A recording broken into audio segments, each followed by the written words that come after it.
Hey everybody, welcome back. So for today's video I am filming a different kind of video-ish. It's sort of something, well, it is a video that I've done before, but it's got a bit of a difference. So today I am collabing with a really lovely girl that I think found me through, obviously she found my channel and then we started talking on Instagram, and she's just really lovely. Her Instagram account is Makeup by Libby. She's also got a YouTube account. She's also got a YouTube channel which I will link in the description because she's also doing the same video. So yeah, when we suggested doing a collab, I was like, yes, definitely. So yeah, and I was planning on doing this video anyway, and it just prompted me to do it sooner, which is no issue. So yeah, and also I've been trying to pre-film a lot of content because I've had a weekend free of assignments and I wanted to pre-film because then I can focus on my assignments during the week, because I want to get done and dusted with it all. So yeah, but I'm going to get started with my current obsessions and fails because there's quite a few to get through. I'll start with skincare first because there's not as many products of skincare, but this is a Simply Pure with Calming Soothix hydrating serum for sensitive skin. This is from Superdrug. This I got on offer. It was like under £3, which I thought was really good. I use this very regularly. I either use my simple sleeping cream or this at night, or I use my simple day cream in the morning, or if I decide not to use that, I use this because serums are a lot lighter than moisturisers. That's why a lot of people prefer them, but I love my simple moisturisers just as much as I love this. But honestly, I have been obsessing over this so much. I found out about this through Malika. They also do a couple of other serums and I might pick them up because this is just so good, which is giving my skin a bit more of a healthy glow. So hydrating, as the name suggests. It's honestly amazing. My simple day cream, I am loving this so much, and I got the simple night cream, which is the water boost one, and I got that for Christmas. I used up most of it and then it went off, so I bought another one, and I featured that in previous obsessions before, so you know how much I love it. But this is the day cream, and oh my god, it is so good. So this is what it looks like inside. It is quite it's thicker than the water boost one, because obviously that is very water based, as the name suggests, but it's not actually thick when you rub it into your skin and once it absorbs, which I'm really happy about. I was a bit worried, but I needed a proper day cream for when I decide to use it and not the serum.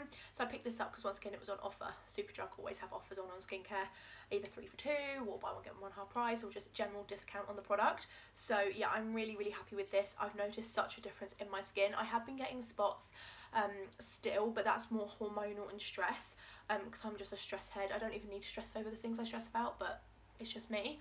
But honestly, this has made such a difference. Sort of skincare item is the Body Shop Mango hand cream. I got this in a Christmas stocking set last year, and I've only just started using it because I just haven't been bothered. I am just so lazy when it comes to this sort of thing, but I love the mango scent. It's literally one of my favourite, if not my favourite, Body Shop scented product. So this is so moisturising. This is like their handbag miniature size, which I really like because their bigger ones are nice and I like buying them for other people, but for me I prefer a bit more travel friendly. To makeup, this is honestly insane. This is the Barry M Flawless Colour Correcting Primer, and this is the green colour corrector. Now my colleague had this one, or she definitely had one of them. I think she had this one, and she said how good they were, and this was when I wasn't really into primers anymore, and then I got this, and this is the first green colour correcting primer that I find works, and it is so cheap. It's like under £5, and I thought, you know what, I'm obsessed. And I also love the concept of this because the packaging is amazing, because every time you pump the product out it goes up, so you literally waste nothing. You are using every speck of product possible, which I really like. So I'm spending my money on something I don't want to leave half of it in the bottom because the pump can't reach it anymore. So I will definitely be repurchasing this when I eventually run out. I just find it works so well. It makes my skin feel really smooth. The redness in my skin is definitely dulled down a lot. It's just an amazing product. Fairly recent purchase, but honestly I'm head over heels. Is the All Nighter Concealer. Now I've heard a lot of hype and a lot of sort of not so good stuff about the All Nighter. It's sort of very controversial. Either people love it or they hate it, and I'm definitely a lover of this concealer. I want to test out the foundation. This cost me £20. You get 3.5ml, which at first I was thinking, oh my gosh, that's actually no product compared to the Naked Skin Concealer, which I've got in the same shade, which is Fair Warm.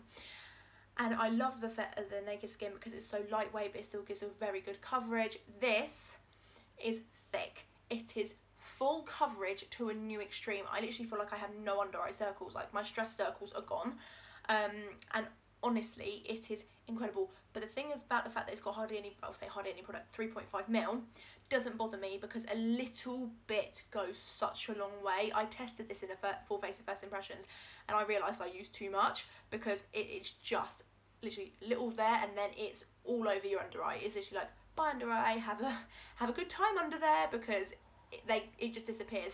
It's so flawless and it's given me the under eye look that I've wanted for so long, which is sort of like the airbrush effect, completely flawless, you can't see anything. So I would definitely recommend this. More affordable end of things, this is the MUA Pro Base Full Coverage Matte Powder. Now this is very interesting. When I saw it when I was in Superdrug, I was like, now that sounds cool, because I've never known, there's probably loads of them, but I've never heard of or seen a full coverage powder. So I'm thinking, how can a powder be full coverage if it's like transparent? But honestly, this product looks like that when you swatch it, and then when you blend it onto your skin, you get nothing. It's literally so smooth. I tested this in my full face of first impressions, which I will link in the description if you want to see what I thought of it firsthand. But honestly, I've been using this so much. I still love my Rimmel Stay Matte, but this is definitely such a good alternative. It definitely gave me more coverage, made my face seem a lot more smooth but matte at the same time. It just worked amazingly well on my skin, and it worked really well with my foundation and my concealer, and it's just such a good match to me. Of course, I had to include this. This is the W7 Dusk Till Dawn eyeshadow palette. Now, I've also done a first impression testing video on this, so I will also link that in the description because I used it to create this eye look. I've created this eye look quite a few times since, but I just love it. It's a lot more in your face than what I normally do, but this palette is honestly insane. The pigmentation, like I'll give you, like I literally just dabbed and that is what you get, and that is the shade June Moon. This is such a beautiful palette. It was so affordable and I love it, and the good thing about travel wise, it's got a decent mirror, and honestly it's incredible. I've also got the Delicious and the On The Rocks palettes, which I will also be filming videos on, but honestly this is incredible. You get a row of mattes, a row of shimmers / metallics, and it is an insane palette. The pigmentation, the creaminess of them, they are such soft shadows, they blend amazingly. I was shocked and so impressed when I tested this and used it ever since, because it's just such a versatile yet out there palette. You can create such a variety of looks. I tried this also in my testing the W7 Dusk Till Dawn palette because I wanted to add a bit of glitter to it, and the glitters in that palette were really nice, but I like the proper sort of like loose glitters. It's just my thing. And I've had this Tanya Burr Cosmetics Christmas edition little glitter pot in Snowy, is it Snow Day? It's in Snow Day for a very long time, nearly 2 years I think, and I just haven't touched it. And I know it says you can only have it open for a month, but I didn't have it open, so it's completely safe on the eyes. And it's just a beautiful sort of like, I don't know how well you can see it, but if you can see, it's literally all there, and it's just so stunning. I love it so much, and I think it goes with this eyeshadow so well.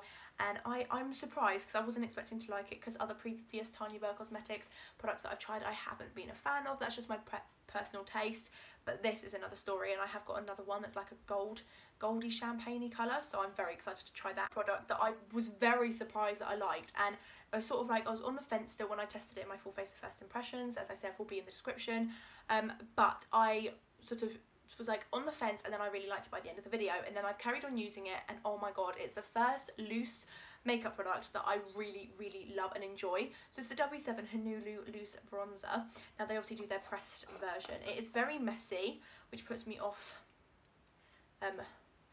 loose products, but honestly I was worried it would look muddy. Now I'm sure if you apply too much of it, it will look muddy, and my makeup looks quite dark and not so fantastic now because it has been on for a very long time. But honestly, this bronzing powder is so good. You can apply a little bit for a more natural look, you can apply a bit more for a bit more dark look if you're going for a night out, or if that's the look you prefer. It's really buildable, it looks really nice on the skin, and I thought it worked amazingly, and I've been loving it ever since. Obsessions are brushes. So I've got 2 Primark ones and 1 Spectrum one. So this is the Spectrum one. This is from their Marble Collection B08. Now this has a variety of uses. I use it for highlighter because it just gets right in there. It's so soft, it packs on the highlighter, and then I also use my Disney fan brush from Spectrum just to sort of fan it out and blend it out. This is so good for like the nose highlight, the lip highlight, cheekbones, forehead, like beautiful. I love this brush so much, and I definitely want to get more Spectrum brushes. And then I've got two Primark Pro brushes. So I've got the 220 Tulip brush, which I use on the daily. I love this brush so much. It's just great for getting right in there. It packs on colour. It is just such a good brush. I can't really say much more about it except it's blooming amazing. If you have this in your local Primark, it comes in a set of 2 with another brush that I don't particularly like. It's all right now. I've trimmed the hairs of it a little bit more because it's not as rough, so I can use it now, but I much prefer this brush. So if I want to get another one of these, which I will do, I'll buy the set and give the other brush to my colleague or Chelsea because there's no need to waste it. But this brush is honestly amazing. It's such a staple in my makeup routine now. PS Bro Circular Concealer Brush. Now it's sort of like a stippling style brush, and it's honestly amazing. Now I don't use it for concealer because I'm just an advocate for my sponge. I don't really want to stray from that. I have tried it and it's worked. It's just not my kind of thing. I use this to apply eye primer and just sort of like buff out. And if I was to put concealer on my eyelids to try and do my brows professionally so they can be done more precisely, which I probably should do, I just can't be bothered, shock horror, it'd be really good for blending it out because it's really good for buffing in product. So I can see why they choose it for a concealer brush, because it is literally like such a good sort of buffer out. I do love it. It's super soft and it does an amazing job. It's got like a matte handle and then a shiny sort of bit before you get to the brush. It's really nice. I just don't use it for concealer because I'm crazy like that. I don't go by brush rules, but it is a really good brush. 3 fails, and this is one of them. It's the L'Oreal Infallible Pore Refining Primer. Now I used this in my first impressions, and honestly it did a nice job. It made my skin feel smooth, but the initial application I couldn't stand. You pump it out, I shaked it as much as I could, but you pump it out and you get the pink product, but then you get loads of water around it, and I don't know whether it's supposed to be like that, but I don't like it. The smell initially is nice, but then when I put it on my face I find it so overpowering, which is a struggle I find with L'Oreal Paris face products. Like the True Match foundation was alright, but like the other stuff I tried for my face from them just has a really heavy, like florally or just any other general scent, and that's not what I'm about, because obviously I'm worried as a sensitive skin person that it would like irritate my skin. So this isn't for me, which is such a shame. But yeah, so this will be cleaned up and going to someone, because I've tried using it since and it still just isn't for me, unfortunately. I'll be using this is the W7 have got the power, but it was more of a disappointment than a fail, because I heard people say that it's really good for covering up veins on your eyelids if you've got really veiny eyelids, which in my opinion I do. And the e.l.f. eyeshadow primer, which I will continue to buy until I find a better one that matches the price, because it's only £3, lasts me so long. And also it does such a good job of making my eyelids look blank, basically, like you cannot see a vein in sight. It's like not a vein in sight. So this did have a lot to match up to for me, and it just didn't quite do it. Like it was a good eye primer, my eyeshadows lasted, but it's just not as good for me. So if you were wondering if I prefer the e.l.f. one, I do, definitely. This is more of a disappointment than a fail for me. Now this is the W7 Absolute Lashes, which is a very clear dupe for the Benefit They're Real mascara. Now I bought this because I used to love it when I was sort of a lot younger and first started out with makeup. The brush is really nice. It's literally identical to the They're Real, and it's such a good wand. Like I love the wand, but I prefer my lashes a lot different now to what I did then, and I just want to see if I still loved it, and I don't. It's just, I guess it is a fail, but it's more of a disappointment because I'm just like, I don't like how thin this makes my lashes, and you know, it's just how it is. I'm not saying it's a bad mascara. If you like thin, defined lashes, then you will like this. Give it a go. It's really cheap. But it's just not for me. I much prefer my Total Temptation and the W7 Big Lash. I love that mascara. This just isn't for me anymore. For this collab / current obsessions, fails and disappointments video. I hope you enjoyed it. Don't forget to go and check out Libby's video because she's such a lovely girl, and I'm sure you'll love her channel just as much as I do. I'll also leave her Instagram in the description so you can go and give her a follow, because her makeup is incredible. Like, it's crazy, and the amount of younger girls I've been seeing on Instagram that can slay their makeup is insane. I'm like, this other girl is like 15 and I see her makeup and I'm like, it's so unfair, you're 15 and you can do your makeup so much better than me. But she's so talented, and so is Libby. So definitely go and check out Libby's channel and her Instagram. She's so lovely, and I'm sure you'll love her content and her personality just as much as I do. So thank you so much for watching. Don't forget to smash a big thumbs up, subscribe if you have not already, and I will see you in my next vlog or video, whichever one you watch first. Bye.